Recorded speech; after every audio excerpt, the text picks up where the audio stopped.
Petugas security terperangah melihat Putra berlari terbirit pada waktu dini hari itu.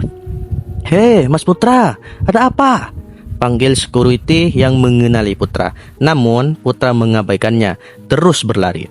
Akhirnya Putra menghentikan larinya di sebuah halte bus. Dia lantas duduk pada bangku halte, mencoba menenangkan dirinya. Nafasnya masih terengah-engah, tubuh beserta pakaiannya basah oleh peluh sendiri.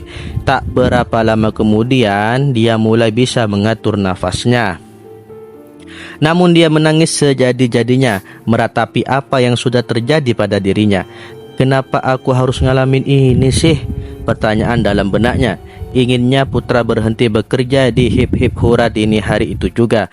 Tapi saat dia mulai bisa berpikir jernih, terlintas bayangan wajah ibu bapaknya di kampung yang sedang menunggu kiriman uang darinya. Lalu ia terbayang wajah kedua adiknya yang biaya sekolahnya juga dari hasil jerih payahnya. "Terus gimana, Put? Kamu berhenti dari Hip Hip Hura malam itu juga?" tanya saya. "Enggak, Pak," jawab si Putra. "Loh, kenapa? Kamu nggak takut?" "Ya takut sih, Pak. Bohong kalau nggak mah. Tapi saya keinget sama emak bapak di kampung. Terus saya ingat adik-adik saya yang masih butuh biaya buat sekolah. Saya nguatin tekad, apapun yang terjadi saya akan coba bertahan." "Kamu langsung balik lagi ke dalam Hip Hip Hura?" "Enggak, Pak. Saya nunggu sampai subuh di halte bus," hehe, kata Putra sambil nyengir. Saat azan subuh berkumandang, Putra kembali lagi ke tempat wisata Ek, lalu masuk kembali ke wahana Hip Hip Hura. Dia sudah menguasai diri kembali dan dia sudah bertekad akan bertahan demi keluarga di kampung. Saat bekerja, kali ini dia tidak bercerita kepada siapapun pengalamannya semalam. Meskipun Anton menanyakannya karena mendapat info dari security gerbang depan yang melihatnya lari terbirit-birit dini hari tadi. Putra cuma menjawab, "Gak kenapa-kenapa." Malamnya Putra tertidur sangat pulas karena memang kurang tidur sehari sebelumnya. Malam berikutnya pun dia lalui dengan tabah. Dia mulai terbiasa dengan situasi di Hip Hip Hura. Gangguan-gangguan dari mereka yang tak kasat mata penunggu Hip Hip Hura bukannya tidak ada sama sekali, tetap ada meskipun tidak setiap malam. Putra sudah terbiasa dengan suara orang mandi sambil bersenandung di kamar mandi, sudah terbiasa dengan aktivitas seperti ada yang memasak di pantry. Oh iya, bunyi lonceng sepeda ontel. Suatu malam, Putra tergelitik untuk mengintip ke bawah dari balkon lantai atas kamarnya saat mendengar bunyi lonceng sepeda ontel. Kring, kring, kring, kring, kring, kring. Ramai sekali. Ternyata sepeda-sepeda ontel yang disewakan itu berjalan sendiri lalu lalang. Hanya karena percaya, lindungan Tuhan dan tekad demi keluargalah yang membuat Putra kuat bertahan di sana. Suatu sore menjelang malam, belum terlalu larut sekitar pukul 9, Putra bermaksud melaksanakan sholat isya di musola yang berada di luar. Musola di luar itu berbentuk gazebo. Di tengah sholatnya, tiba-tiba kembali angin bertiup lebih kencang dari biasa, menggoyangkan semua pepohonan di sekitar musola. Dia tak bergeming, mencoba tetap khusyuk.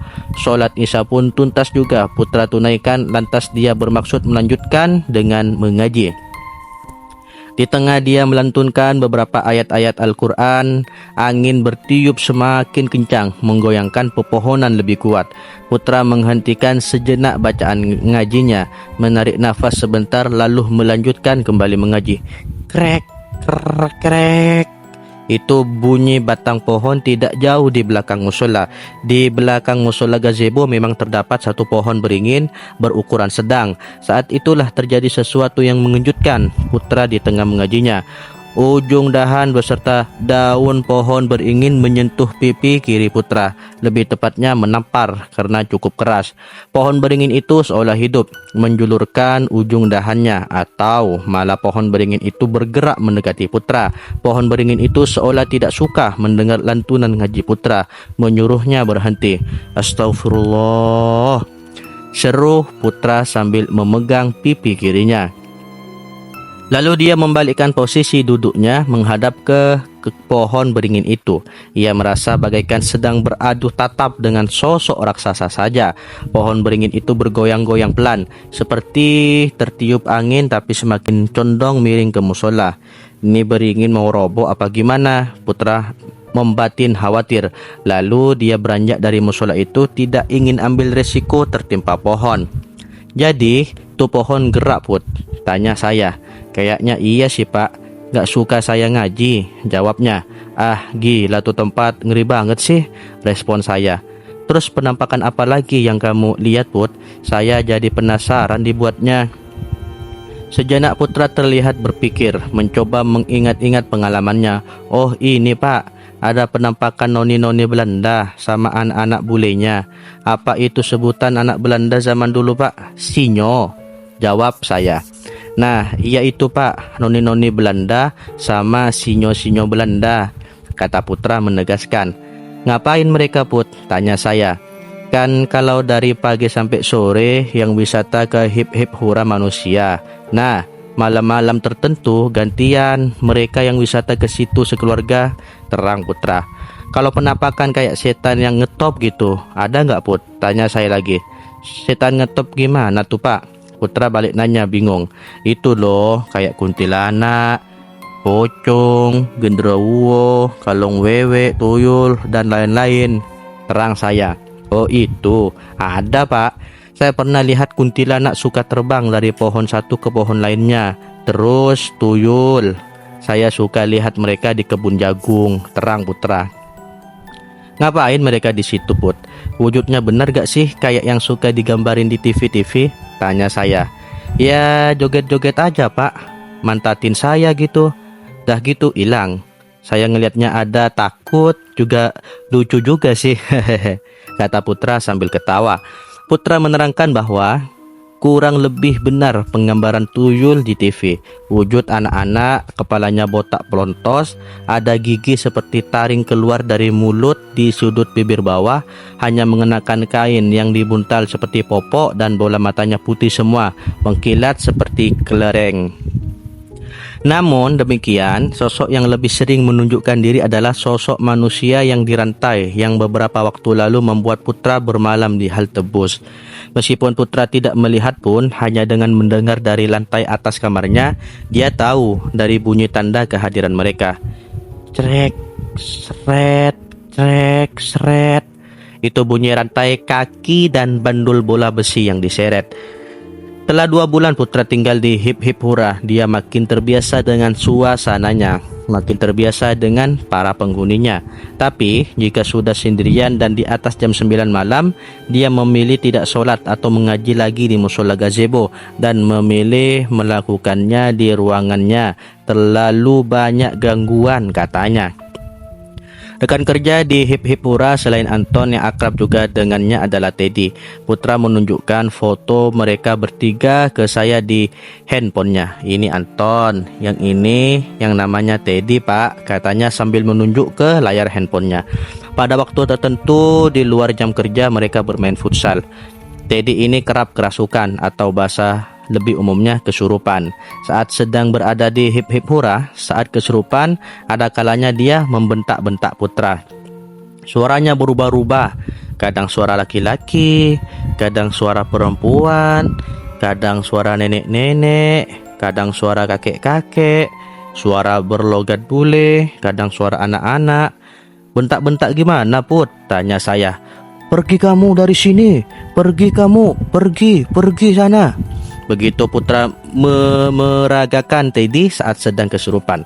Ada yang nangis saja, ada yang teriak-teriak, ada yang merintih minta tolong. Tambahnya, pernah saya mimpi serem banget Pak, kata Putra. Mimpi apa? Tanya saya. Saya melihat penyiksaan sadis banget Pak. Ada yang kepalanya dihantam balok, ada yang ditusuk-tusuk perutnya, dadanya, matanya, kepalanya dipancung, ada juga yang ditembak, dicambukin sampai berdarah-darah, ada yang diperkosa rame-rame juga Pak. Hih, serem pokoknya Pak. Ngeri saya kalau ingat, urai Putra sambil bergidik. Tunggu dulu, Penyiksaan kata kamu? Tanya saya. Iya pak, penyiksaan, kata Putra menegaskan. Menurut catatan sejarah, di lokasi wisata Ek memang pernah terjadi penyiksaan sekaligus pembunuhan. Dahulu tahun 1942 saat tentara Jepang datang ke Indonesia sampai akhirnya masuk ke kota Ek. Setelah melucuti militer Belanda, hari-hari berikutnya mereka mulai menangkapi orang-orang Belanda, bahkan pribumi yang dianggap simpatisan pemerintah kolonial Belanda. Kemudian mereka digiring ke sebuah lokasi. Disitulah akhir hidup para tawanan tentara Jepang ini. Sampai sekarang pun kuburan para korban kekejaman Jepang masih ada tidak jauh dari tempat yang sekarang menjadi lokasi tempat wisata Ek. Kalau menurut Om Hao, tokoh spiritual yang cukup terkenal itu, apa yang dilihat Putra dalam mimpinya itu adalah konsep retrokognisi. Dalam kasus Putra, melalui mimpi dia diperlihatkan tragedi yang pernah terjadi di situ sebelum sekarang tempat itu menjadi tempat wisata. Kamu udah kayak Om Hao Put, bisa ngelihat kejadian zaman dulu, kata saya. Oh, jadi dulu di situ tempat pembantaian pak, respon Putra. Iya, kebetulan saya juga penggemar sejarah. Setahu saya memang begitu, timpal saya. Jangan-jangan setan yang kayak zombie yang suka jalan-jalan kakinya dirantai itu arwah gentayangan para korban ya pak, kata Putra dengan nada miris. Bisa jadi Put, respon saya. Saat mengatakan demikian, Putra menunjukkan ke saya lengannya merinding. Herannya, saya sebenarnya juga merinding. Jujur saja, sebelum Putra menceritakan perihal mimpinya itu, saya sedikit sangsi akan penampakan dan aktivitas makhluk gaib di Hip Hip Hura dari cerita-ceritanya. Namun, dengan adanya kecocokan bahwa memang di lokasi itu pernah terjadi tragedi berdarah yang brutal, membunuh banyak jiwa, saya jadi yakin akan kebenaran cerita pengalaman menyeramkan Putra di sana. Kamu tahu gak kenapa kalau sedang dengerin, baca atau cerita tentang makhluk gaib dan penampakannya kamu merinding? Itu karena makhluk dan kejadian itu beneran ada dan terjadi. Mengapa bisa begitu? Karena mereka makhluk yang tidak terbatas ruang dan waktu. Boleh jadi mereka ada di sekitar kalian, merhatiin kalian. Banyak-banyak berdoa ya. Jangan sampai makhluk itu ada di belakang kalian. Jangan lupa banyak-banyak berdoa. Beberapa meter Putra berjalan tanpa bertemu hal yang ganjil. Saat belokan kedua dekat kebun sayuran, Putra dikejutkan oleh penampakan yang mengerikan sekaligus mengenaskan. Suatu malam Putra kemalaman pulang sehabis bermain futsal. Dikarenakan sehabis bermain futsal, Anton dan Teddy mengajaknya nongkrong di kafe kopi. Keasikan ngopinya sampai lupa waktu sudah pukul 11 malam. Segera Putra pamitan kepada kedua sahabatnya. Biasanya selesai futsal maksimal pukul 9 malam dia sudah beranjak pulang dan tiba di Hip Hip Hura setengah jam kemudian. Aduh, sialan, aku kemalaman lagi. Mudah-mudahan gak ada yang aneh-aneh deh, gumamnya saat membuka gerbang depan Hip Hip Hura. Waktu sudah menjelang tengah malam. Dia lalu berjalan menyusuri paving block dengan waspada, siap-siap akan kemungkinan besar ditampakkan oleh makhluk halus. Meskipun sudah semakin terbiasa dengan kehadiran makhluk tak kasat mata, tetap saja Putra tidak berharap bertemu langsung dengan mereka. Toh mereka memang tidak setiap malam juga muncul.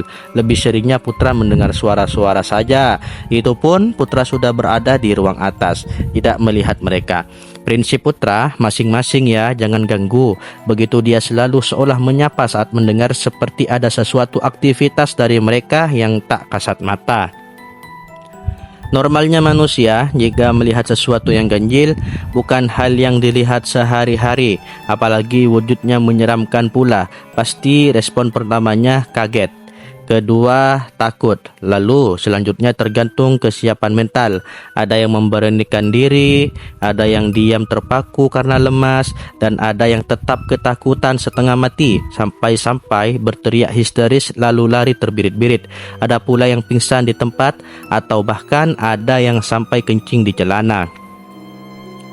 Beberapa meter Putra berjalan tanpa bertemu hal yang ganjil. Saat belokan kedua dekat kebun sayuran, Putra dikejutkan oleh penampakan yang sangat mengerikan sekaligus mengenaskan. Sesosok laki-laki usia sekitar 50 tahunan Perawakan sedikit tambun namun tidak pendek. Lehernya miring ke kanan, lidahnya menjulur mengeluarkan air liur, matanya terbuka membelalak tapi air matanya bercucuran dan kakinya seperti menjinjit tapi tidak menyentuh paving block, mengapung 30 cm dari permukaan paving block. Sosok itu bersuara kek kek kek seperti suara orang yang tercekik. Putra kaget bukan kepalang, seluruh darahnya serasa berdesir turun ke kakinya. Jantungnya berdegup kencang, namun lututnya lemas. Baru kali ini sosok itu dilihatnya. Astaghfirullahaladzim. Ya Allah, apalagi ini?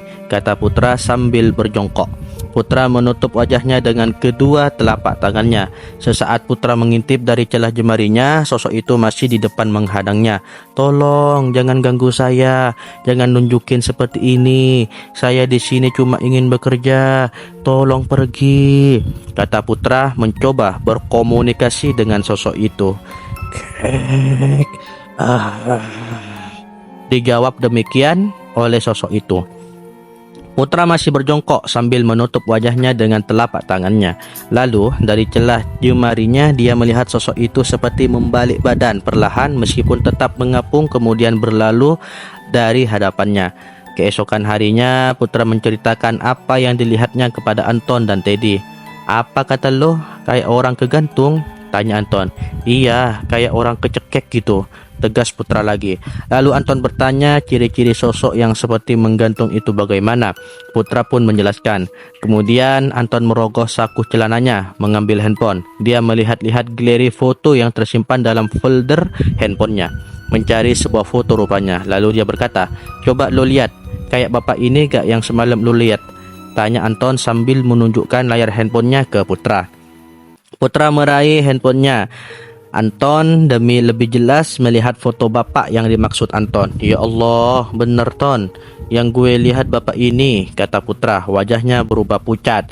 Anton menunjukkan foto pada momen ulang tahun si bapak sekitar 1,5 tahun yang lalu yang dirayakan di Hip Hip Hura bersama seluruh karyawan. Lo tahu nggak siapa bapak ini? Tanya Anton. Putra menggelengkan kepalanya. Namanya Pak Dwi, dia pimpinan Hip Hip Hura sebelumnya, terang Anton. 1 bulan setelah perayaan ulang tahunnya, itu Pak Dwi ditemukan tewas gantung diri di pohon mangga di belakang gudang. Rumor yang beredar dia bunuh diri karena frustasi istrinya selingkuh dengan lelaki lain. Ton, Ted, gue minta jangan bilang siapa-siapa ya kalau gue ngelihat arwahnya Pak Dwi. Cukup kita-kita aja yang tahu, pinta Putra kepada 2 sahabatnya. Namun entah siapa yang tidak bisa menjaga rahasia. Seminggu kemudian Putra dipanggil menghadap direktur utama tempat wisata itu. Hal itu dikarenakan penampakan arwah Pak Dwi menjadi topik pembicaraan di kalangan karyawan. Pesan Pak Dirut kepada Putra agar kabar yang menggegerkan ini jangan disebar ke kalangan luar. Begitu Putra keluar dari ruang Dirut 1, dia menggerutu. Dasar, kalau gak Antonia si Teddy nih yang ember. Udah aku bilang jangan bilang-bilang ke siapa-siapa, malah ember. Bulan berganti bulan, lalu tahun berganti tahun. Tidak terasa sudah 5 tahun Putra bekerja di Hip Hip Hura. Setelah musim libur lebaran tahun itu, Putra mengambil jatah cutinya. Dia lantas pulang kampung untuk berlebaran ke keluarganya. Saat kembali lagi ke Kota X, dia membawa seorang teman sekampungnya untuk diajak bekerja di Hip Hip Hura. Baru 4 hari bekerja, saat jam operasional Hip Hip Hura selesai, teman sekampungnya itu bilang ke Putra atas keperluan yang harus dibeli di pasar. Namun sampai malamnya temannya itu tidak kunjung kembali ke Hip Hip Hura. Keesokan malamnya ibunda Putra menelponnya. Ibundanya meminta Putra berhenti bekerja di Hip Hip Hura. Tata ngasih tahu emak, di tempat kamu kerja banyak juriknya, atau bahasa Sundahnya artinya hantu atau setan, kata ibunya Putra. Ternyata teman sekampung Putra itu bukan ke pasar, melainkan kabur balik lagi ke kampung. Dia tidak setahan Putra menghadapi gangguan-gangguan makhluk tak kasat mata penghuni Hip Hip Hura. Udah nak, Emak sama bapak juga gak mau ada apa-apa sama kamu. Emak mana tega anaknya harus terus-terusan ditemani jurik di tempat kerjanya. Kamu berhenti ya nak dari situ. Cari kerja di tempat lain aja. Atau kalau kamu mau pulang kampung lagi juga gak apa-apa. Emak, bapak, sama adik-adik udah gak kenapa-napa kok, urai ibunya lagi. Putra pun sebenarnya saat bertahan di Hip Hip Hura kerap melamun, berpikir apakah dirinya masih waras atau tidak dengan hidup berdampingan dengan para penghuni Hip Hip Hura yang sesekali menampakkan diri di hadapan Putra dengan berbagai wujud. Di sisi lain, dia juga berpikir bahwa mungkin mereka para arwah-arwah itu mencoba menyampaikan sesuatu kepadanya.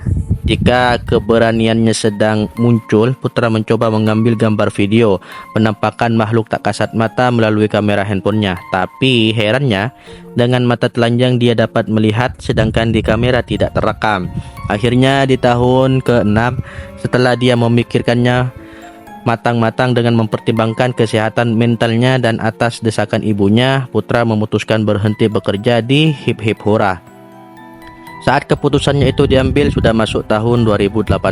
Lalu berbekal modal pesangon dan tabungannya serta pengalamannya mengurus taman dan kebun di Hip Hip Hura, Putra mencoba usaha berjualan bunga dan tanaman hias di kota Y. Saat pandemi COVID-19 melanda Indonesia, dunia usaha terpukul. Putra akhirnya memutuskan pulang kampung. Dia tetap berjualan bunga dan tanaman hias namun secara daring. Untuk pendapatan dan kegiatan sehari-harinya dia bekerja di usaha kuliner saya. Put, apa para penunggu Hip Hip Hura gak pernah ada yang nyamperin ke ruang atas ke tempat tidur kamu? Tanya saya. Sebenarnya ada pak, jawabnya. Kan ruang atas tuh gak ada pintu langsung, tangga aja akses turun naik. Jadi pas saya tidur saya merasa ada yang ngebelai-belai saya. Pas saya melek, saya ngelihat jari-jari panjang sama kuku panjangnya di kening saya. Saya langsung kaget bangun. Saya ngelihat ada sesuatu turun dari tangga, sambungnya. Wujudnya gimana Put? Ya agak jelas pak, jalannya tuh merayap kayak cicak, tapi tubuhnya manusia. Mukanya mirip apa ya? Bapak tahu mak lampir gak? Ya tahu. Nah, saya lihat kepalanya kayak mak lampir, tapi matanya bulat merah nyala. Oh, itu kali yang bikin panik karyawan yang tidur di Hip Hip Hura sebelum kamu, yang jatuh terus meninggal itu, kata saya menyimpulkan. Iya pak, sepertinya begitu deh, kata Putra. Kisah Taman Arwah selesai sampai di sini. Terima kasih buat kalian yang sudah membaca.